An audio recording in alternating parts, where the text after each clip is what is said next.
Assalamualaikum warahmatullahi wabarakatuh.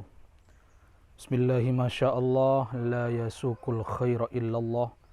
Bismillahi masyaallah la yasrifus su'a illallah. Bismillahi masyaallah ma kana min ni'matin faminallah. Bismillahi masyaallah la haula wa la quwata illa billah. Alhamdulillahi rabbin nas, malikin nas, ilahin nas. Wassalatu wassalamu ala ashrafin nas, habibi wa qurrati a'yunin nas, wa ala alihi wa sahbihi wa ummatihi khairin nas, amma ba'd.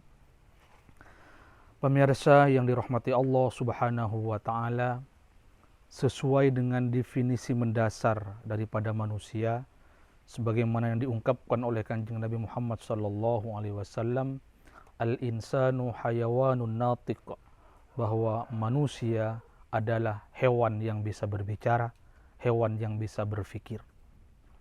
Oleh karena itu, banyak sekali perumpamaan dalam Al-Quran yang menjelaskan atau menisbatkan manusia kepada beberapa binatang.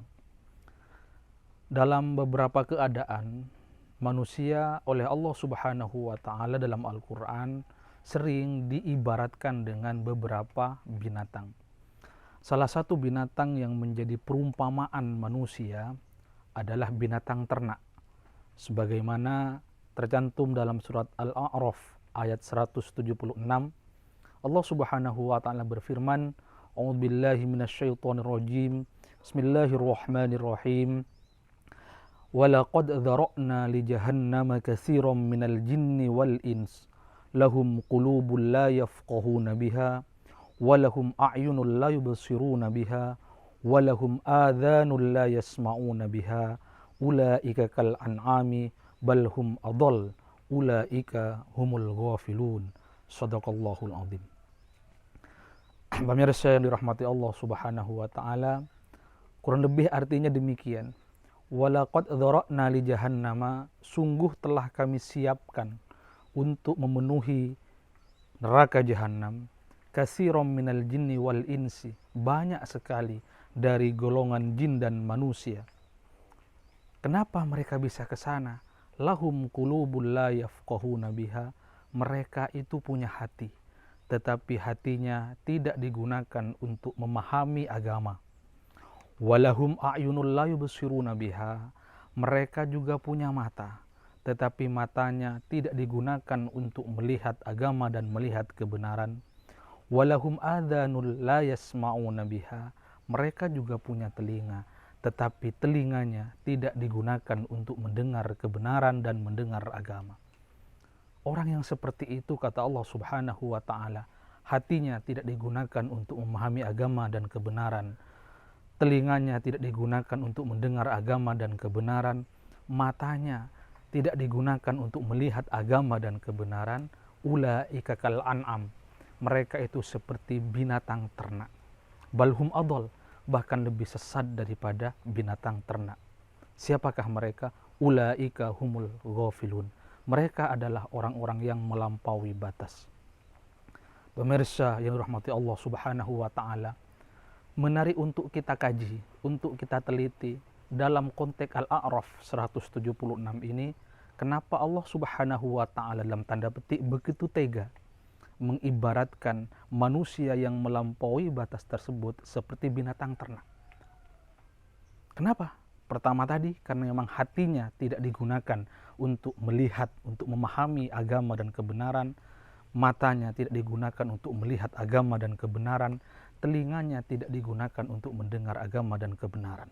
Sehingga pun dalam tanda kutip, sekali lagi saya katakan, Allah tega mengibaratkan manusia yang seperti itu seperti binatang ternak. Pemirsa yang dirahmati Allah Subhanahu wa ta'ala, mari kita lihat seperti apa binatang ternak. Bagaimana kondisi fisik binatang ternak dan apa ciri khas yang menempel kepada binatang ternak.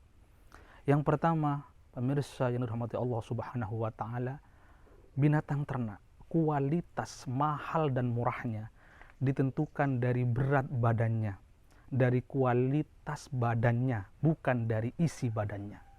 bukan dari hatinya, bukan dari pikirannya, tetapi ditentukan mahal dan tidaknya itu dari anggota tubuhnya. Semakin gemuk dia maka semakin mahal, ya. Semakin besar dia maka semakin mahal pula harganya. Dalamnya tidak pernah diperhatikan oleh pembeli, karena namanya binatang ternak, dia dilihat dari segi ukuran fisiknya. Tentu ketentuan ini tidak berlaku untuk manusia. Kualitas manusia bukan ditentukan oleh fisiknya. Kualitas manusia bukan ditentukan oleh bentuk fisiknya, tetapi kualitas manusia ditentukan oleh hatinya, oleh imannya, oleh keyakinannya kepada Allah Subhanahu wa Ta'ala. Sehingga sangat tidak pantas kalau ada seorang manusia yang hanya dinilai baik dan tidaknya, dinilai berkualitas tidaknya, tetapi dinilai dari segi ukuran fisiknya, sangat tidak layak. Karena kriteria seperti ini adalah milik hewan, bukan milik manusia. Pemirsa yang dirahmati Allah Subhanahu wa Ta'ala, ciri khas daripada binatang ternak yang kedua, dia tidak pernah tahu sopan santun. Tak peduli itu milik orang lain, tak peduli itu milik siapa, selama dia punya syahwat, selama dia punya kesempatan untuk memakan, selama dia punya kesempatan untuk mengambil, selama dia punya kesempatan untuk menerkam, diambil begitu saja. Itulah binatang ternak, dimakan dengan begitu lahapnya, tanpa mempedulikan ini milik siapa, ini apakah ada orangnya atau tidak, tak peduli, namanya binatang ternak. Inilah sifat binatang ternak. Dan kalau ini menempel kepada manusia, mengambil hak orang lain tanpa peduli itu milik siapa, tanpa mempedulikan hak milik orang lain, berarti dia sama dengan binatang ternak. Karena begitulah binatang ternak, sifat yang kedua. Yang ketiga, ciri khas binatang ternak adalah dia adalah pelaku zina. Tidak peduli apakah itu saudara, apakah itu orang tua, apakah itu kerabatnya, binatang ternak.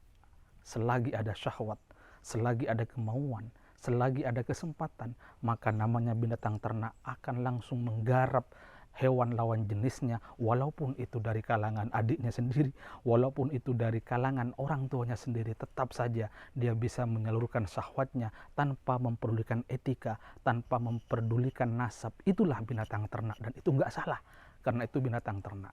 Oleh karena itu ketika ada manusia yang seperti ini, maka dia lebih sesat daripada binatang ternak.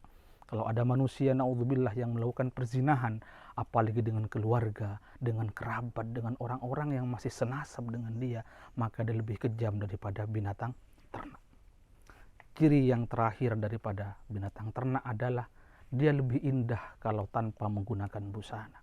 Sapi, kerbau, kucing, dan lain sebagainya akan lebih terlihat indah ketika tanpa busana. Ini adalah sifat atau perbuatan binatang ternak. Tetapi jangan sampai ini disalin atau dikopi paste oleh manusia. Sangat tidak elok, sangat tidak layak kalau ada manusia tidak memakai busana. Karena tidak pakai busana itu adalah kelakuan binatang ternak dan tidak layak dilakukan oleh manusia yang punya nurani, yang punya akal sehat. Pemirsa yang dirahmati Allah Subhanahu wa Ta'ala, dari 4 ciri binatang ternak tersebut, yang pertama adalah kualitasnya ditentukan oleh berat badannya, itu bukan ciri manusia. Yang kedua, dia tidak peduli milik orang lain akan dimakan, akan diambil, itu juga bukan ciri manusia. Kemudian yang ketiga, dia adalah pelaku zina kepada kerabatnya, kepada keluarganya, itu juga bukan ciri manusia. Yang keempat adalah lebih indah kalau tanpa busana, itu juga bukan ciri manusia, tetapi itulah ciri daripada binatang ternak. Oleh karena itu jangan sampai 4 sifat tersebut menempel pada manusia yang punya nurani, yang punya akhlak, yang punya keimanan, karena kita sudah diultimatum oleh Allah Subhanahu wa Ta'ala, orang seperti tadi maka diibaratkan seperti binatang ternak, bahkan lebih kejam daripada binatang ternak. Pemirsa yang dirahmati Allah Subhanahu wa Ta'ala, hanya ini yang dapat saya sampaikan pada kultum kali ini. Semoga bermanfaat. Hadanallahu wa iyyakum ajma'in. Wassalamualaikum warahmatullahi wabarakatuh.